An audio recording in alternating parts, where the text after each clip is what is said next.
Hello students, just 7 দিন বাকি NEET এক্সামের। নেক্সট রবিবার তোদের জীবনের সবথেকে গুরুত্বপূর্ণ পরীক্ষা, যারা তোরা ডাক্তার হওয়ার স্বপ্ন নিয়ে পড়াশোনা করছিস। সুতরাং এই ডাক্তার হওয়ার স্বপ্নকে ফুলফিল করার জন্য আমি লাস্ট মিনিটে তোদের কিছু স্টাডি টিপস দিচ্ছি।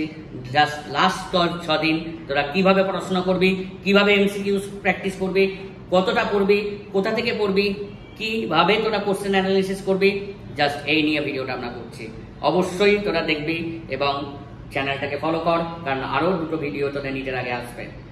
ওকে, তোরা কিন্তু আমার এই স্টাডি প্ল্যানটা যদি ফলো করিস, তাহলে কিন্তু যে যে জায়গায় আছিস, ধর কেউ 640 বা 640 প্লাস স্কোর করছিস মক টেস্টে, তারা কিন্তু আরও বেশি স্কোর করতে পারবি। যারা যে জায়গায় আছিস, যারা ধর 500 কাছাকাছি অ্যারাউন্ড স্কোর করছিস, তারাও কিন্তু প্রায় 600 প্লাস স্কোর করতে পারবি। সুতরাং যে যে জায়গায় আছিস, তারা কিন্তু তাদের স্কোরকে অনেক আপগ্রেড করতে পারবি। আমি স্টাডি প্ল্যান, প্র্যাকটিস প্ল্যান সব কিছু বলে দিচ্ছি।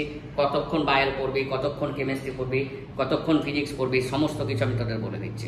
ওকে, তাহলে কিন্তু আমি ভিডিওটা ভালো করে স্টার্ট করছি। তোরা কিন্তু একটু খাতা পেন নোট করে নে।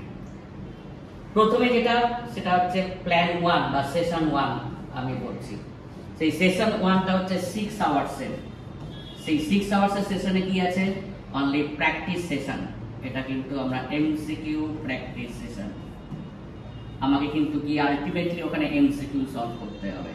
এই এমসিকিউ 6 আওয়ার্সের প্র্যাকটিস সেশনের মধ্যে 2 আওয়ার্স থাকবে বায়ো, 2 আওয়ার্স থাকবে কেমিস্ট্রি and 2 আওয়ার্স থাকবে ফিজিক্স। আমরা কোথা থেকে সলভ করব এমসিকিউস গুলো? পিওয়াইকিউ সলভ করব ম্যাক্সিমাম। আর যদি তোদের কোনো এক্সট্রা মক টেস্ট পেপার থাকে, এক্সট্রা কোনো মডেল পেপার থাকে, সেখান থেকে আমরা কিন্তু করতে পারি এটা। ওকে, কতগুলো করে করব? এখন কিন্তু আমার হাতে টাইম নেই, আমাদের কিন্তু টাইমার নিয়ে প্র্যাকটিস করতে হবে। বায়ো অন্তত মডেললেস 80 কোশ্চেন প্র্যাকটিস করবো 2 ইয়ার্স, কারণ বায়ো যেটা জানিস ইনফরমেটিভ টাইপ, মানে 5 to 6 সেকেন্ড লাগবে আমার যদি জানা থাকে, বা তার থেকেও কম সেকেন্ড লাগবে বায়োর জন্য। বায়ো থেকে আমাকে টাইম বাঁচিয়ে কিন্তু ফিজিক্স কেমিস্ট্রি ম্যানেজ করতে হবে, তাই জন্য কিন্তু বায়োর ক্ষেত্রে বেশি। কেমিস্ট্রি আর ফিজিক্সের ক্ষেত্রে কি হবে? 40 থেকে আমাকে 60 কোশ্চেন আমাকে প্র্যাকটিস করতে হবে। এখানেও কিন্তু 40 থেকে 60 কোশ্চেন। আমরা কি তাহলে এখন সব প্র্যাকটিস করব? একদমই না। কোশ্চেন দেখবো, পিওয়াইকিউ দেখবো, বা যে কোনো মডেল পেপার দেখবো, দেখবো যেগুলো আমরা জানি সেগুলো স্কিপ করে যাব, যেগুলো ইনফরমেটিভ টাইপ হয়তো জানা তোর স্কিপ করে যাব, যেগুলো নিউমেরিক্যালস সেগুলো কিন্তু জানা থাকলেও আমরা প্র্যাকটিস করব, কারণ ক্যালকুলেশন প্র্যাকটিসের জন্য। তাতে আমাকে মিনিমাম কিন্তু এই 2 আওয়ার্সে অন্তত 40 to 60 কোশ্চেন সলভ করতে হবে ফিজিক্স আর কেমিস্ট্রির জন্য। তাহলে আমার প্ল্যান 1 চলে গেল। এবার হচ্ছে প্ল্যান 2। প্ল্যান 2টা কি? Study session. সেটা কিন্তু আমার 4 আওয়ার্স স্টাডি সেশন।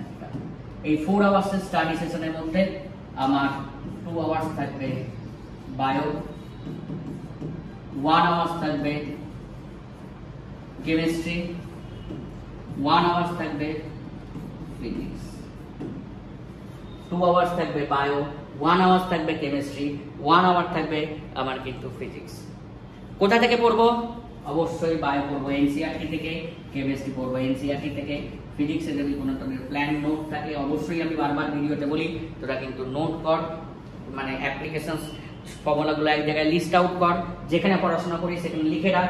নিশ্চয়ই তোরা করে দেখেছিস সেই ফর্মুলা লিস্ট আউট অ্যাপ্লিকেশনস আমরা সেইখান থেকে পড়বো। আমরা মাল্টিপল মানে চ্যাপ্টার কম্বিনেশন করে পড়বো। এই বায়ো যে 2 আওয়ার্স থাকবে, তার মধ্যে 4টে চ্যাপ্টার কম্বিনেশন করে পড়বো, 4 চ্যাপ্টার। কেমিস্ট্রিতে মিনিমাম 2টো চ্যাপ্টার, আর ফিজিক্সেও মিনিমাম 2টো চ্যাপ্টার। আমি একটু ফিজিক্সের এক্সাম্পল দিতে বলছি, যেহেতু আমি ফিজিক্সের পড়াই গত প্রায় 20-22 বছর ধরে। আমি নিট লেভেলে পড়িয়ে যাচ্ছি, যেই লেভেলে পড়িয়ে যাচ্ছি, দিল্লি কোটাতে পড়িয়েছি, প্রায় মোর দ্যান 30,000 ডাক্তার আমার হাত দিয়ে বেরিয়ে গেছে। তো ন্যাচারালি আমি ফিজিক্স নিয়ে বলছি যে 2 আওয়ার্স যে আমরা 1 আওয়ার্স যে ফিজিক্স আমরা পড়বো, তারপর 2টো চ্যাপ্টার কিরকম ভাবে পড়বো?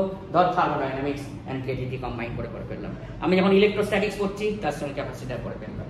আমি যখন ধর এসি পড়ছি, তার সঙ্গে ইএমআই করে ফেললাম। ইলেকট্রোম্যাগনেটিক ইন্ডাকশন করে ফেললাম।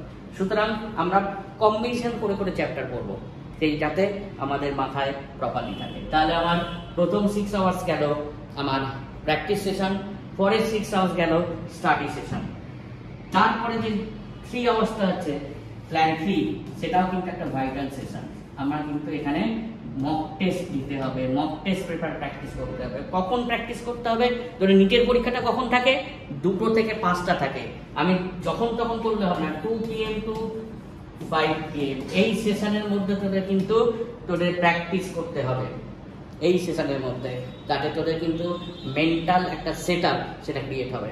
আমি সকালবেলা ওটা প্র্যাকটিস করে ফেললাম, আমি দুপুরবেলা প্র্যাকটিস করতে শুরু করলাম, বিকালবেলা প্র্যাকটিস করতে শুরু করলাম, ওসব করলাম না। যখন আমার নিটের পরীক্ষা ঠিক সেই সময় আমাকে কিন্তু প্র্যাকটিসটা এই লাস্ট 6 দিন তোকে করতে হবে, যেটা কিন্তু নিটের মক পেপার এবং টাইমার সমেত, কত আমার টাইম লাগছে সেটা সমেত।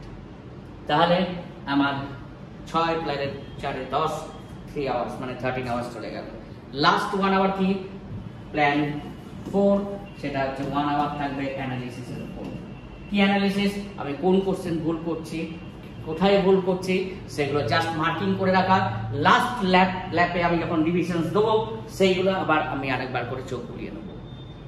সুতরাং আমি যে স্টাডি প্ল্যান বললাম লাস্ট 6 ডেজের, এটা যদি ফলো করিস অবশ্যই তোরা কিন্তু নিট ক্র্যাক করতে পারবি এবং ডাক্তার হওয়ার স্বপ্ন তোরা পূরণ করতে পারবি। আমার অসংখ্য শুভেচ্ছা রইল তোদের। আরও 2টো ভিডিও আসবে তোদের এক্সামের আগে, তোরা আমার চ্যানেলটা ফলো কর। থ্যাংক ইউ এবং সাবস্ক্রাইব করে রাখ।